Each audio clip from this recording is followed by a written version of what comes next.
We've been married for 9 years. We met 10 years ago. We were married 11 months after our first date. Yeah. A week after the first time we met. And we, on our first date, talked about adopting. So we talked about that. And along with everything else on our first date. Yeah, not your normal first date, conversation, And then a year ago, this month, Terry got, a phone call from Carlos. at the coalition. She'd been in foster care at that point 5 years, been in lots of different homes, been moved around a lot. Siblings were all split up. She was the last one to be placed, and they were just trying to find, family that could, be willing to take her. And she's related to me. Mm-hmm. She's actually would be, I think, my first cousin twice removed, Yeah. something like that. He called and left a message for him, and then Terry called back, and then we, told him about it, told Terry about her, and so then he calls me. And she was just like, okay, let's add a room. Let's bring her in, So, and then from there, it was just, there was never any question about it or what to do or how to handle it. Okay, this is the path, and we started following it. Because after they contacted us, we told them our house is under construction because of my parents are moving in and we're going to have to add a room. So obviously that's not an immediate she can move in kind of thing, right? So went through all of our background checks. Of course, it was after the first of the year, then before we could meet with her. Okay. And met with her, and she loves animals, and we have a little farm. So she was all excited. And of course, when we sent the pictures, I sent pictures with the animals and stuff, and she was more interested in the animals. She was. They told us she was much more excited about the pictures than the animals, but that's okay. We're fine. And then we met with her for the first time in February. Yeah. And just everything, really clicked. She was very open. And so we just, started meeting with her and that. And of course, with COVID, it kind of slowed things down some. And she was worried then that because of everything she's been through, all the different houses, and there was a potential adoption before with her, she was worried that, well, maybe this isn't, going to happen. And we even talked about, it was important to me to know that she had a home. Even if something were to happen to one of us, because when I was young, when I was in elementary, there was the family, our neighbor down the road, fostered, and they had a girl, and she was going to be adopted by a family there in town, and the dad unfortunately got killed. She had already been moving in with them. They already had a court date to adopt her, and a car left the road when he was cutting grass, and he died. And the mom, I know it was hard, but she just sent her away.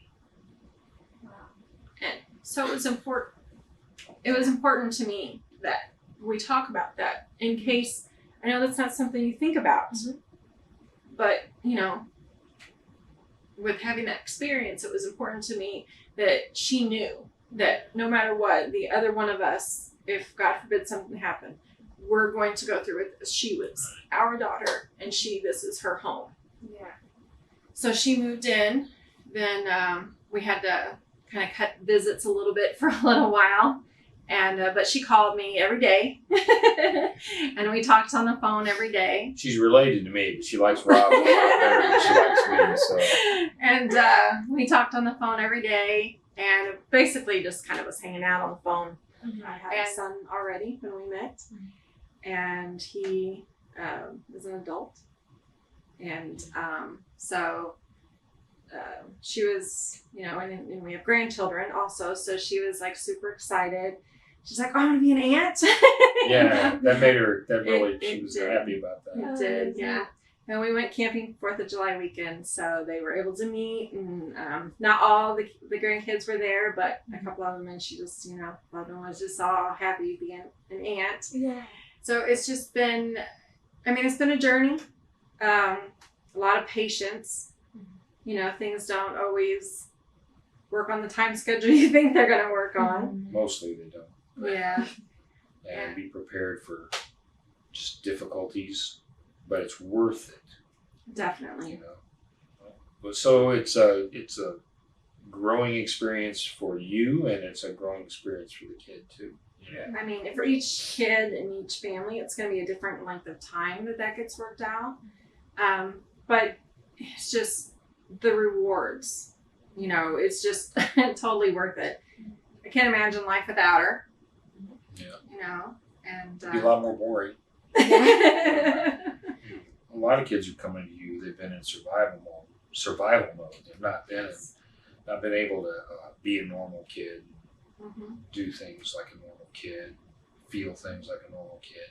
Everything's been about just getting through this day into the next, So you have to be prepared for the fact that they're going to have doubts that it's going to happen, that they're going to be pessimistic about it in some regards and worried and seeing things that, is this going to change everything? Is this going to make it go away? Because